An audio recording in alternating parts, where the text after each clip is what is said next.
प्रिय विद्यार्थियों, नमस्कार। मैं अजय सर संस्कृत आप सबका अपने YouTube channel symbol of knowledge में हार्दिक स्वागत करता हूं। जैसा कि आपको पता है, हम पिछली कक्षा में द्वितीय पाठ बुद्धिर्बलवती सदा को पढ़ चुके हैं और आज हम इस पाठ के प्रश्नोत्तर करने वाले हैं। तो चलिए हम समय न गवाते हुए प्रश्नोत्तरों को शुरू करते हैं। तो पहला क्वेश्चन क्या कहता है, देखिए। पहला क्वेश्चन कहता है कि एक पदेन उत्तरतः। देखिए, एक पदेन उत्तरतः यानी एक पद में उत्तर दीजिए। एक पद में हमें उत्तर देना है। तो पहला है बुद्धिमती कुत्र व्याघ्रम ददर्श, यानी बुद्धिमती ने कुत्र यानी कहाँ, व्याघ्रम यानी व्याघ्र को, ददर्श यानी देखा। तो बुद्धिमती ने कहाँ देखा था व्याघ्र को? तो गहन कानने यानी घने जंगल में। कहाँ देखा था? गहन कानने। ठीक है जी, गहन कानने।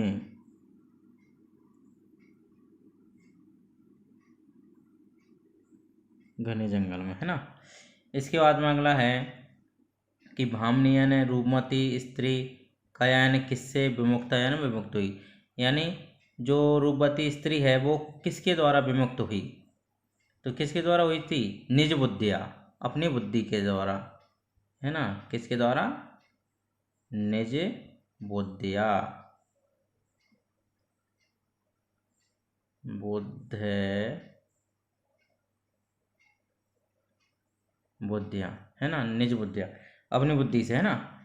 यहाँ बताया गया तीसरा सर्वदा सर्वकार्येषु का बलवती, यानी सर्वदा सर्वकार्येषु हमेशा क्या बलवान होती है? तो बुद्धि। क्या बलवान होती है? बुद्धि। ठीक है जी। इसके बाद में व्याघ्र अकस्मात विवेदी, यानी व्याघ्र किससे डर गया? तो किससे डर गया था?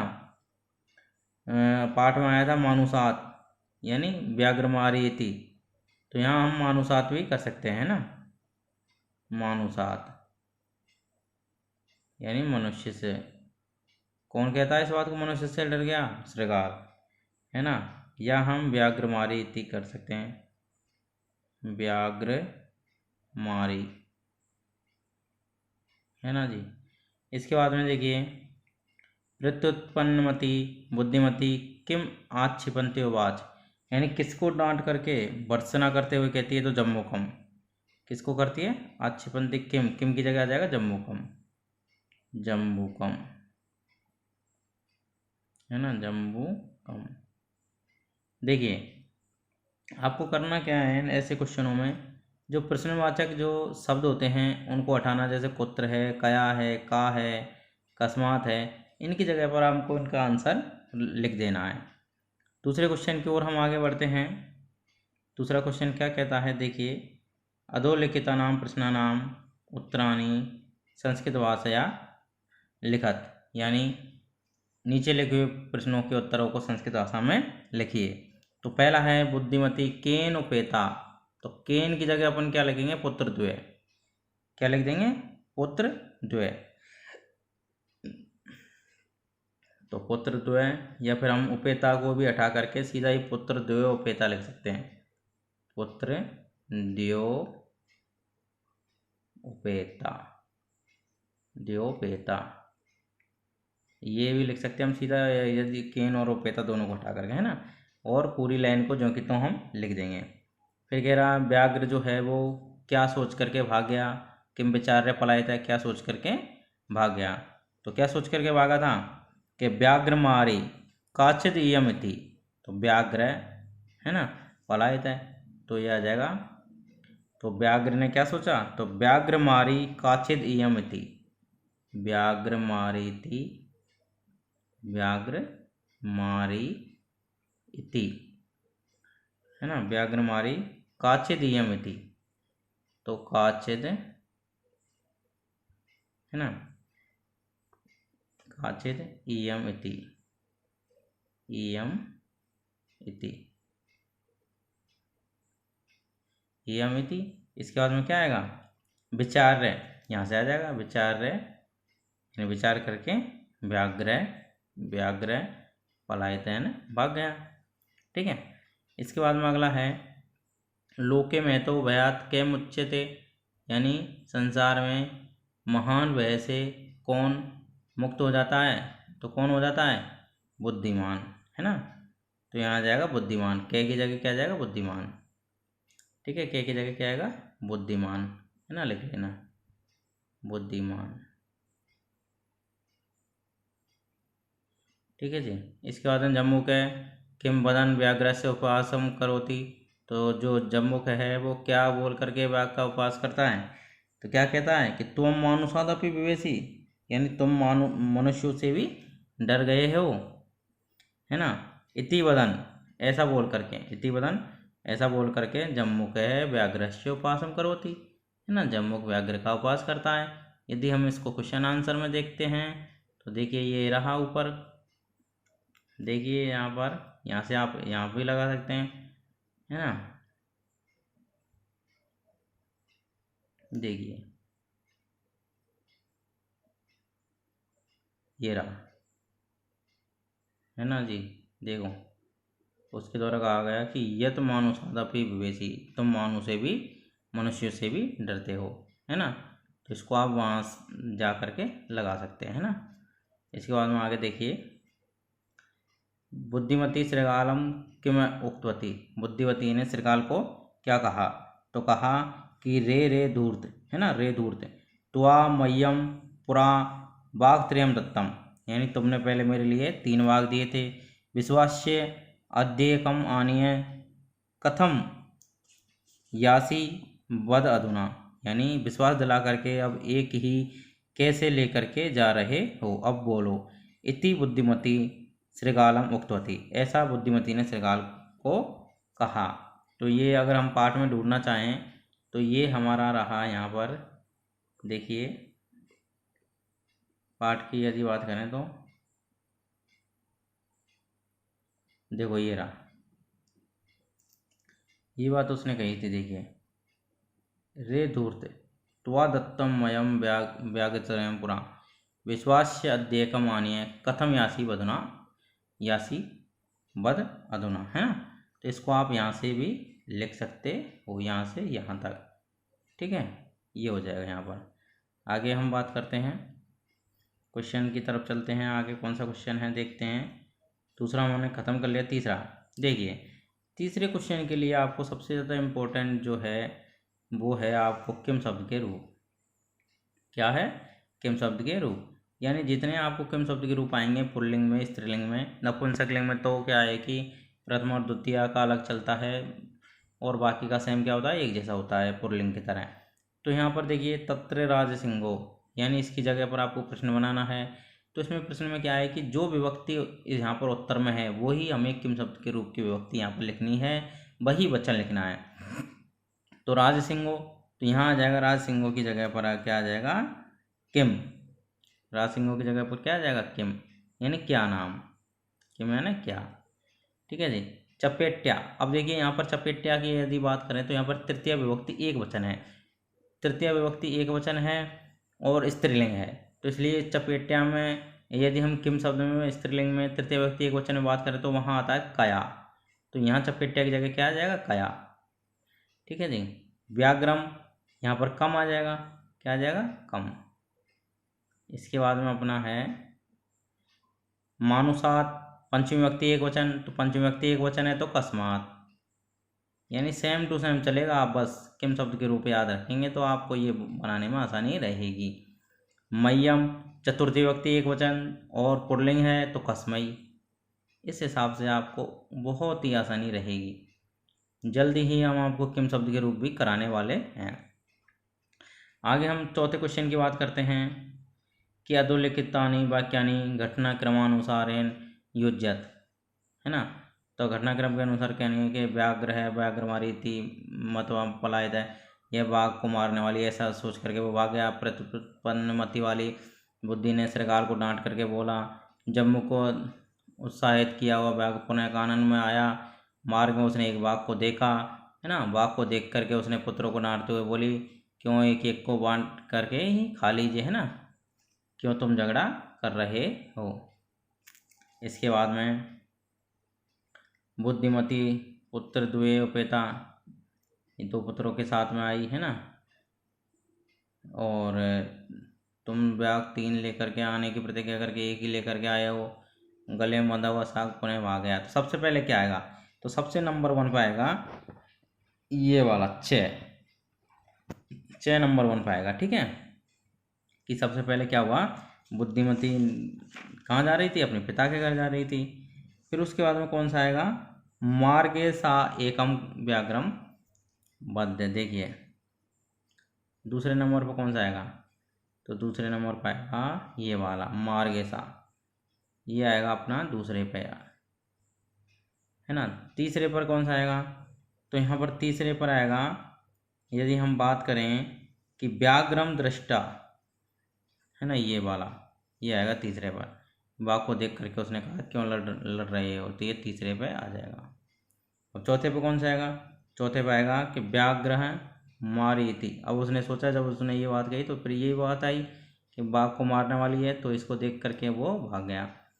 पाँचवें में कौन सा आएगा, पाँचवें पे आएगा जब, फिर उसके बाद में वो गया तो फिर जम्मुख ने देखा कि ये कैसे भाग रहा है, तो फिर जम्मुख ने उसको उत्साहित किया, फिर वो दोबारा गया, तो ये 5वें पे आ जाएगा। ठीक है जी।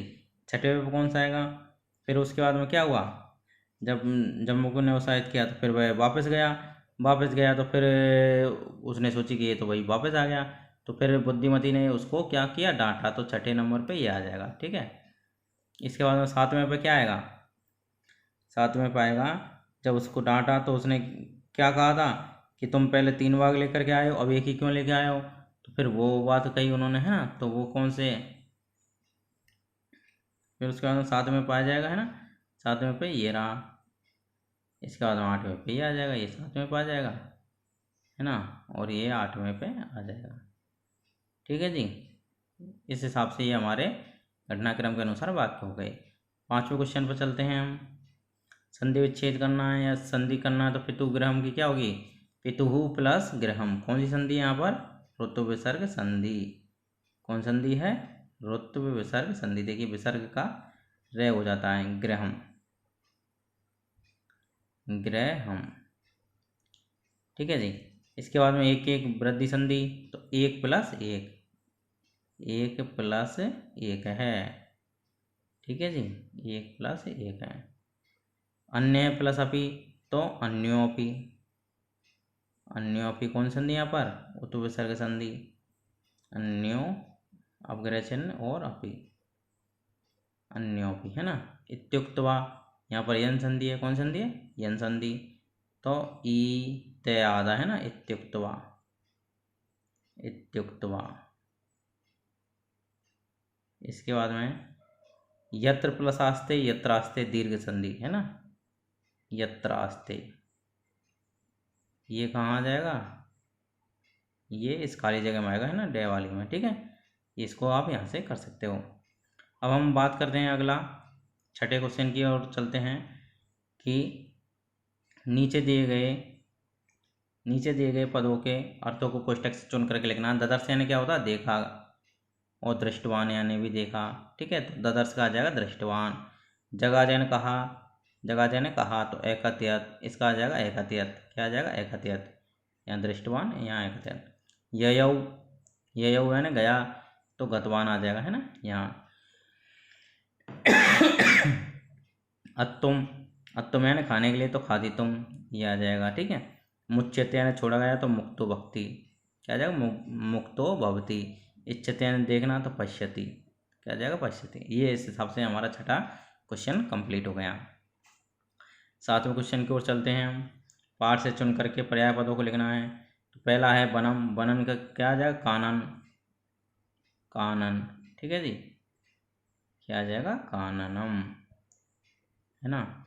इसके बाद श्रृगाल है, तो आ जाएगा जम्बुक है ना, पाठ में क्या दे रखा, जम्बुक है। इसके बाद में है शीघ्रम, तो तूर्ण, तूर्ण। कब, जब वो कहती है तूर्ण शीघ्र दौड़ी। पत्नी, पत्नी का क्या होगा, भार्या, क्या होगा, भार्या, है ना। और गच्छसी का क्या होगा, यासी, गच्छसी का यासी। ठीक है जी। इसके बाद में कह रहे हैं कि विलोम शब्द चुन करके लिखना है 7वें क्वेश्चन में। तो प्रथम का क्या होगा, द्वितीय, है ना। पाठ में द्वितीय के अलावा कुछ नहीं है, इसलिए इसे हमें यहाँ द्वितीय करना है ना। उक्तवा का क्या होगा, श्रुतवा, क्या होगा, श्रुतवा। पाठ से ही है ये, देख लेना आप, पाठ में जरूर मिलेगा आपको ये। ठीक है, हम आगे बात करते हैं उक्तवा के बाद में। अधुना, अधुना यानी अब, अधुना यानी अब, है ना। तो पश्चात क्या हो जाएगा इसका, पश्चात। ये भी पाठ में से लिया है ना, पश्चात यानी बाद में। इसके बाद अबेला, अबेला यानी ऐसा, तो इसका हो जाएगा बेला, क्या हो जाएगा, बेला। बुद्धिहीना, बुद्धिमती, बुद्धिहीना का बुद्धिमती। ठीक है जी, बुद्धिमती। इसके बाद में देखिए, ये हमारे यहाँ पर प्रश्न उत्तर समाप्त होते हैं। अब हम थोड़ा सा योग्यता विस्तार भी देख लेते हैं, है ना। जल्दी जल्दी से देख लेते हैं इसको भी। योग्यता विस्तार क्या कह रहा है कि यह पाठ जो है, यह पाठ सुख सप्तती नामक प्रसिद्ध कथा ग्रंथ से संपादित किया गया है। जैसा कि पाठ के शुरू में भी बताया गया था, इसमें अपने 2 छोटे छोटे पुत्रों के साथ जंगल में के रास्ते से पिता के घर जा रही बुद्धिमती नामक नारी के बुद्धि कौशल को दिखाया गया है, जो सामने आए हुए शेर को भी डरा कर क्या कर देती है, भगा देती है। इस कथा ग्रंथ में नीति निपुण सुख और सारिका की कथा कहानियों के द्वारा अप्रत्यक्ष रूप से सद्वृत्ति का विकास कराया गया है। तो ये तो था पाठ के बारे में। अब हम बात करते हैं थोड़ा सा भाषिक विस्तार, यानी भाषा के बारे में, है ना। ददर्श, ददर्श में कौन सी धातु है, दृश्य धातु, है ना। लिट लकार है, कौन सा लकार है, लिट लकार, प्रथम पुरुष एक वचन। विवेशी में भी धातु, लट लकार मध्यम पुरुष एक वचन। प्रहरंती में प्रय धातु, ह्री धातु, सत्री प्रत्यय स्त्रीलिंग, प्रथम पुरुष विभक्ति एक वचन, प्रथम व्यक्ति एक वचन। गम्यताम, गम धातु, कर्मवाच्य लोट लकार, प्रथम पुरुष एक वचन। ययौ, या धातु, लिट लकार, प्रथम पुरुष एक वचन। यासी, गच्छसी, या धातु, है ना, लट लकार मध्यम पुरुष एक वचन। आगे देखिए, हम समासों की बात करते हैं। गलबद्ध श्रृगाल है, गले बद्ध है, श्रृगाल है यस्य से, यानी गले में बधा हुआ श्रृगाल जिसका वह, तो यहाँ पर कौन सा होगा, बहुब्री। प्रत्युत्पन्नमति, तो प्रत्युत्पन्नामति यस्य से, यहाँ भी बहुब्री। जम्मु कृतोत्साहत है, जम्मु केन कृतोत्साहित, जम्मु कृतोत्साहित तस्मात्, है ना, यहाँ भी बहुब्री। तत्पुत्र द्योपेता, पुत्र द्वेन उपेता, तत्पुरुष। भयाकुल चित है, भयेन आकुल है चित्तम यस्य से, यहाँ भी बहुब्री। व्याघ्रमारी, व्याघ्रम मारयति इति, है ना। ग्रहित कर जीवितम, ग्रहितम करे जीवितम, येन से, यहाँ भी बहुब्री, है ना। अब हम आगे बात करते हैं। भयंकरा, भयम करोति या इति। देखिए थोड़ा सा इसके बारे में, ग्रंथ के बारे में देख लेते हैं, क्या कह रहा है ये। ग्रंथ के बारे में देखते हैं हम थोड़ा सा। सुख सप्तती के लेखक और काल के विषय में यद्यपि भ्रांति बनी हुई है, फिर भी उसका काल कब माना गया है, 1000 से 1400 के मध्य माना गया है। हेमचंद्र ने 1088 से 1172 में सुख सप्तती का उल्लेख किया है। और हेमचंद्र जो कवि हैं उन्होंने ये उल्लेख किया है, तो इसका मतलब क्या है कि उससे पहले का होगा। 14वीं शताब्दी में इसका फारसी भाषा में तूतीनाम है, कौन से तूतीनाम है नामक नाम से अनुवाद कराया गया था। ठीक है जी। सुख सप्तती का ढांचा अत्यंत सरल मनोरंजक है। हरिदत्त नामक सेठ का मदन विनोद नामक एक पुत्र था। तो देखिए इसके बारे में बताया गया कि सुख सप्तती क्यों बनाई गई, कि हरिदत्त नामक सेठ का एक मदन विनोद नामक पुत्र था। वह वेश्यासक्त और कुमारगामी था, यानी बुरे रास्तों पर चलने वाला था। सेठ को बहुत दुखी देख करके उसके मित्र त्रिविक्रम नामक ब्राह्मण ने अपने घर से नीति में निपुण थे, सुख और सारिका को लेकर के उसके घर जा करके कहा कि इस सपत्नीक सुख का तुम पुत्र की भांति क्या करना है, पालन करना है। इसका संरक्षण करने से तुम्हारा दुख दूर हो जाएगा। हरिदत्त ने मदन विनोद को वह तोता दे दिया। तोते की कहानियों ने मदन विनोद का हृदय परिवर्तन कर दिया और वह अपने व्यवसाय में लग गया। व्यापार प्रसंग में जब वह देशांतर गया, तब सुख अपनी मनोरंजक कहानियों से क्या करता था, उसकी पत्नी का तब तक विनोद करता रहा, यानी प्रसन्नता दिलाता रहा, जब तक कि उसका पति वापस नहीं आ गया। संक्षेप में सुख सप्तती अत्यधिक मनोरंजक कहानियों का संग्रह है। अब यहाँ पर देखिए हन धातु के रूप हैं जो लट लकार में क्या है, देखिए हंती हते घनंती, ये शब्द इम्पोर्टेंट है। यहाँ हंती हते हनंती समझते हैं जबकि घनंती है। हंसी हते हत, हनवी हनवय हनवह। इसके बाद में देखिए लिट लकार हनिष्यति हनिष्यते हनिष्यन्ति हनिष्यसि हनिष्यते हनिष्यत हनिष्यामी हनिष्यावय हनिष्यामः। इसके बाद में देखिए लंग लकार में एहन एहताम एघनन है ना, एहतम एहत एहनम एहन्व एहन्व। लोट लकार का देखिए हंतु हताम घनंतु और जही, ये इम्पोर्टेंट है ना, जही हतम हत, और ये घनंतु भी इम्पोर्टेंट है। हनानी हनाव हनाम, ठीक है जी। इसके बाद में विजयलिंग लकार की बात करते हैं। हन्यात हन्यात हन्याताम हन्यु, हन्यात हन्याताम हन्यु, हन्यः हन्यातम हन्यात, हन्याम हन्याव हन्याम, ठीक है। इस हिसाब से हमने विधिलिंग भी देख लिया और ये हमारा पाठ यहाँ पर होता है समाप्त। तो सभी बच्चे, यदि आपको ये पाठ के क्वेश्चन आंसर समझ में आए हो तो चैनल को सब्सक्राइब करें, लाइक करें और शेयर करें, जिससे कि ज़्यादा से ज़्यादा बच्चों को यह वीडियो पहुँच सके। तो हम अपनी बात यहीं विराम करते हैं। Thank you everyone.